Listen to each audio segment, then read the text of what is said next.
Hello students, good morning to all. आज हम RMS value के बारे में पढ़ेंगे। हमने लास्ट वीडियो में मीन वैल्यू और एवरेज वैल्यू के बारे में पढ़ा था। अब हम पढ़ेंगे RMS value, root mean square value of alternating current. तो root mean square value of alternating current क्या होती है? It is that value of steady current. ये स्टेडी करंट की वो वैल्यू है जो same amount of heat produce करती है कंडक्टर में जितना कि एसी करता है सेम इंटरवल ऑफ टाइम में। मतलब ये फुल साइकिल के लिए होती है।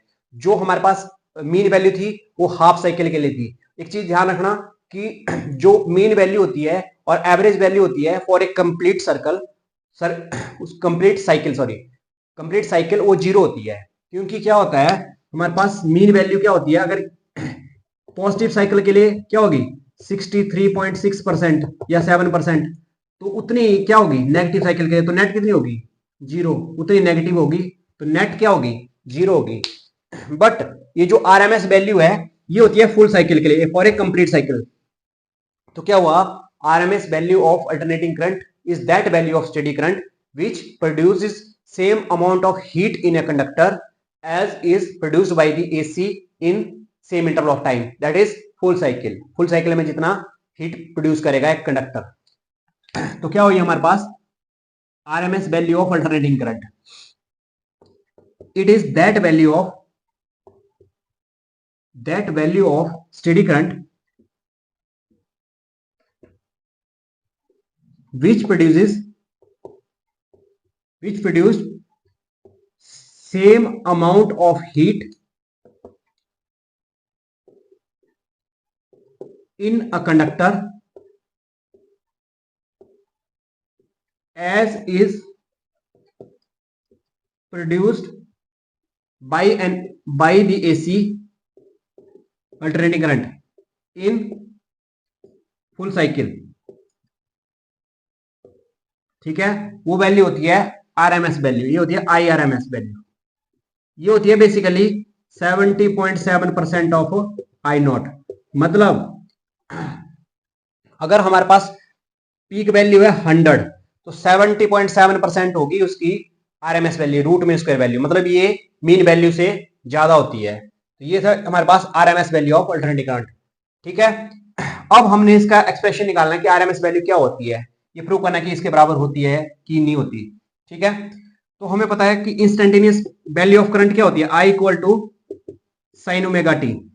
अब सपोज करो एक कंडक्टर है जिसका रेजिस्टेंस आर है, उसमें dt टाइम के लिए करंट फ्लो करा, तो उस करंट ने कितनी हीट प्रोड्यूस की, small heat. dh equal to, हमारे पास हीट का फॉर्मूला होता है I square R T, heat equal to I square R T.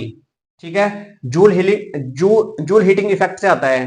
ठीक है, formula H equal to I square R T. तो क्या हो गया, स्मॉल हीट कितनी प्रोड्यूस करा है उसने, I square R into D T, small interval of time के लिए। तो हमारे पास वैल्यू क्या हो जाएगी डीएच की, डीएच की वैल्यू हो जाएगी हमारे पास I naught sine omega T का whole square into R D T. इसको फर्दर सॉल्व कर दो, I not square sine square omega T R D T. ये आ गया हमारे पास स्मॉल हीट प्रोड्यूस की इसने।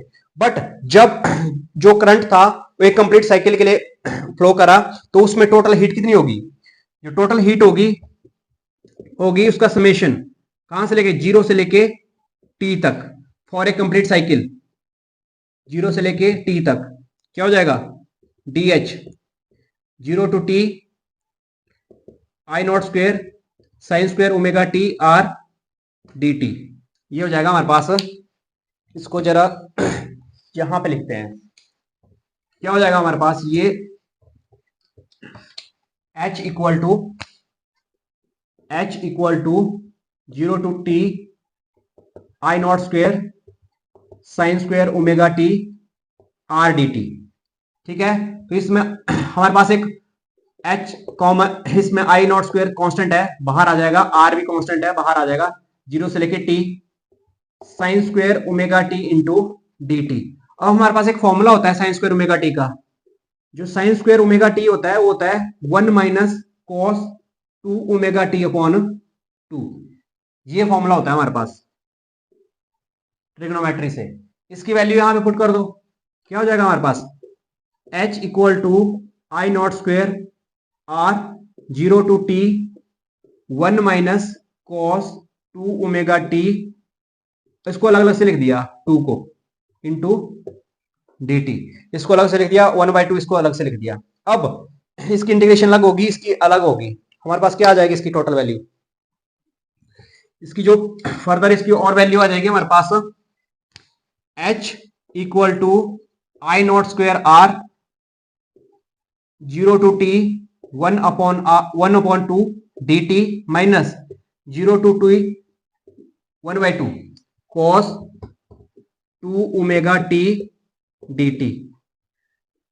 अब ये जो वैल्यू है 0 से लेके 2 तक कॉस 2 ओमेगा टी, इसकी क्या आ जाएगी integration sine 2 omega T upon 2 omega. इसकी जब फर्दर और वैल्यू सॉल्व करेंगे तो इसकी टोटल वैल्यू आ जाती है 0। ठीक है, बचेगा सिर्फ हमारे पास यही। तो हमारे पास क्या आ गया, हम इसको सीधा 0 लिख सकते हैं इसमें इसके बाद। ठीक है, या तो इसको फर्दर सॉल्व भी कर सकते हैं हम, जैसे आ गया हमारे पास, ये आ गया sine 2 omega T upon 2 omega, कहां से कहां तक 0 से लेके टी तक। इसको आप डेरिवेशन से स्किप भी कर सकते हो, इसको डायरेक्ट 0 लिख सकते हो। ये है इसकी जो इसकी इंटीग्रेशन है, ये हमारे पास साइन 1/2 बाहर ही रहेगा।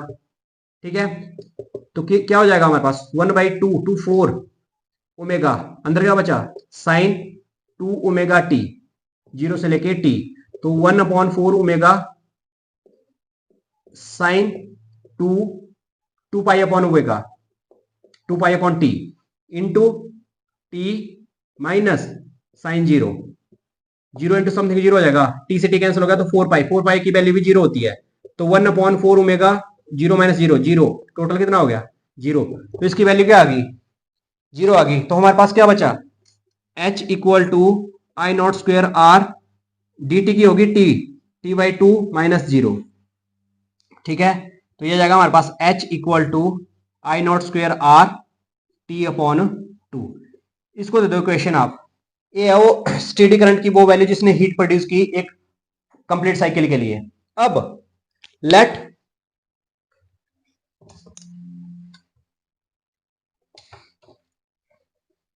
IRMS be the value of alternating current, जिसमें कंडक्टर का रेजिस्टेंस R है और वो T टाइम के लिए फ्लो करा करंट, तो उसमें जो हीट प्रोड्यूस करी उसने वो आ जाएगा हमारे पास आई स्क्वायर IRMS का square into R into T. तो ये आ गया हमारे पास सेकंड इक्वेशन। ये आ गई फर्स्ट, तो ये वही हीट है, it is that value of steady current which produce same amount of heat in a conductor as is produced by the AC, मतलब AC ने जितनी हीट प्रोड्यूस की उतनी उस कांस्टेंट करंट ने करी। तो इन दोनों में हीट क्या होगी कॉमन होगी, कांस्टेंट होगी, तो इन दोनों को इक्वेट कर दो अब। तो क्या आ गया हमारे पास IRMS का square RT equal to I not square RT upon 2, RT से RT कैंसिल हो गया, तो IRMS की वैल्यू क्या आ गई under the root of I not square upon 2, तो कितना आ गया हमारे पास I not upon under root 2। तो ये आ गया हमारे पास IRMS equal to I not upon root 2। तो इसकी जो फर्दर वैल्यू होती है 0.707 आई नॉट, तो ये आ गया हमारे पास IRMS। अगर परसेंटेज में निकालना है तो IRMS क्या होती है 70.7% ऑफ आई नॉट। तो ये आ गया हमारे पास RMS value of steady current, और ये होती है कंप्लीट साइकिल के लिए। सपोज करो अगर हमारे पास पीक वैल्यू दी हुई है 10, हमने निकालना है कि उसकी RMS वैल्यू क्या होगी 10 एम्पियर है, तो उसकी RMS वैल्यू हमें पता है, ये फॉर्मूला लगा दो वहां पे 0.707 इंटू पीक वैल्यू कितनी है 10, तो कितना आ गया 7.07 एम्पियर। तो ये आ गई उसकी रूट में स्क्वायर वैल्यू। अगर सिमिलरली इसी की हमने क्या निकालनी है एवरेज वैल्यू निकालनी है। ठीक है, एवरेज वैल्यू क्या होगी इसकी एवरेज वैल्यू होगी, अगर कंप्लीट साइकिल के लिए पूछा होगा तो एवरेज वैल्यू 0 होगी, बट इसकी जो एवरेज वैल्यू होगी वो होगी 63.636 आई नॉट, जो आई एवरेज वैल्यू होती है, तो मतलब 6.36 एम्पियर या 37 एम्पियर। तो मतलब वो क्या हुई IRMS is greater than I average, ये होता है हमारे पास। ठीक है, ये था हमारे पास root mean square value of alternating current, कि अल्टरनेटिंग करंट की रूट मीन स्क्वायर वैल्यू